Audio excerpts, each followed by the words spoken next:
Mama wakwaba aha GCN page so meeting the adwa searching. And then the day kan ya wode ehwe me a mesro na wa subscribe to my channel. We are now don sa emia be on so we be notification. And esa ne news e de betu me we nya bi atie and asa we nya bi ahwe e wo GCN page ha. Lawyer Adomako Befi eka NPP communication team members no ho na lawyer e na woka say nse ma okay na ne say eye oman panin dada his excellency John Dramani Mahama ye ka obi a oye lawyer na on pen no kware kan baako mpa ye ntumi empa eye oman panin dada John Dramani Mahama no ho on ka no kware baako say na ne no kware a on kenti e na eye Nunoo Mensah former chief of staff and now okan eye omanpeni dada John Dramani Mahama ne government no ho no ono kra be babonten e be ka se omanpeni dada de onka no kware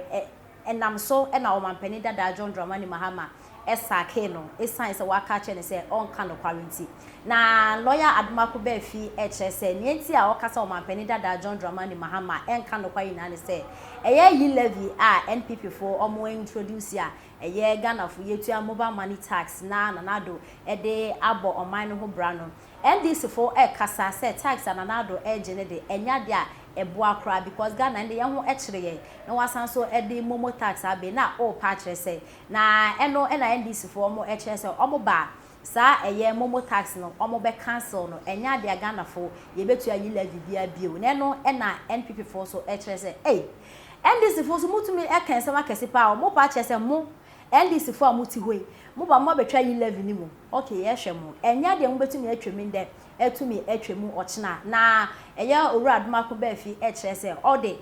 de onim NDC for pass NDC for enya de omo eka no kware titiru pa ene omanpani dada John Dramani Mahama on ka no kware baako say enti sa yi level no so ba betwemi no ontumi nda because enya de obetumi aye na yenti ensema lawyer Adomako Befi de etudwa with his lips. Ma obi a ode na no defe no emfa no ani adamfo. What you say? Yen hwensem a mama enkontompo ni atoro sem a Ghana fo nyina enwu na wiai emfa de ho. Ye di kan. So no kasem so obo betuma twa yi levinum. So o kan say de o ka che on say. Na eya akwan ahodo a ye no. Won de o kwadwofo dada sabi obo obetwam. On de oba health insurance and etime gina so bio no oba obetwam one the oba on to fuel enenti sumdum so ebesa akomu bio that is the first thing you say tiase na yen hwe why mama is not truthful Nunoo Mensah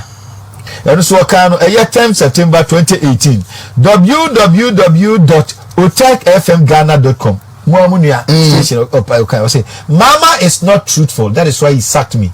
Mama wonye no kura ka Nunoo Mensah eti no pamo me no etiafo nipa ya ka ne ho asem no so onim ni yie pa no me wi amakenka ne krata bi di akire wo no no say ampa so obi a wo no wadi assemblyman edi MP edi deputy minister edi minister edi vice president edi quarter president edi full president no so we ba bi ewura na mpotwa didie saa no ampa yaduru kwantanan eno ne asem no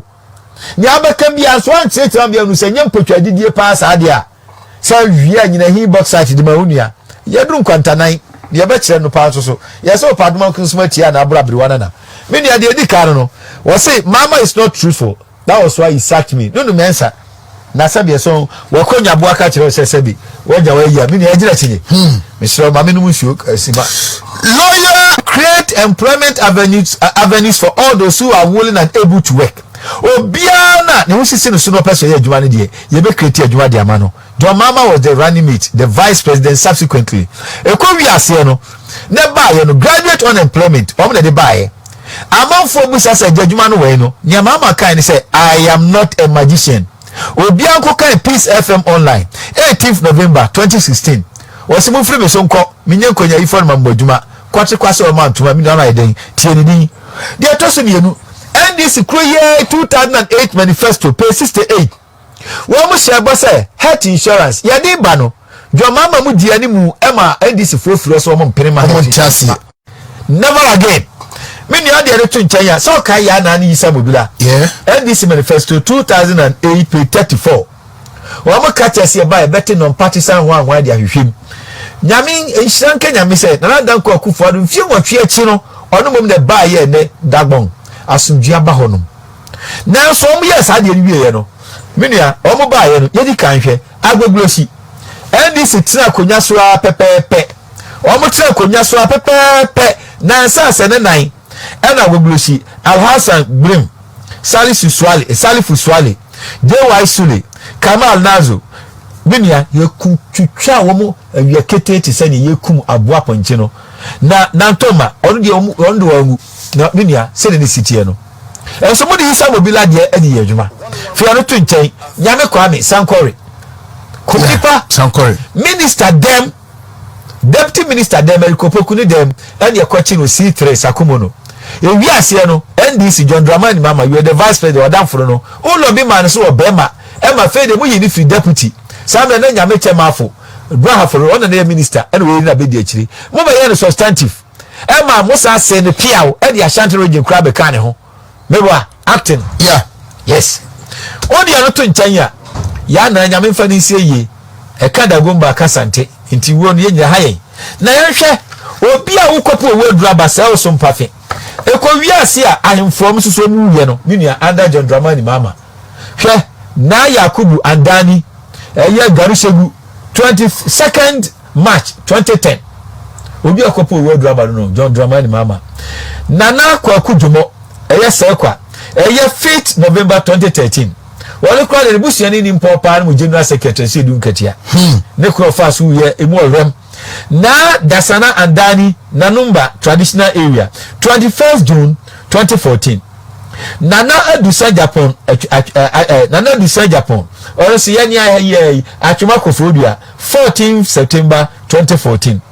ni ayite noche eno si Joma Manche eno si 12 March 2014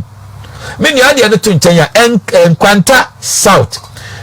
this year no dey feno Peter Kojo Konyeso graphiconline.com 3rd November 2014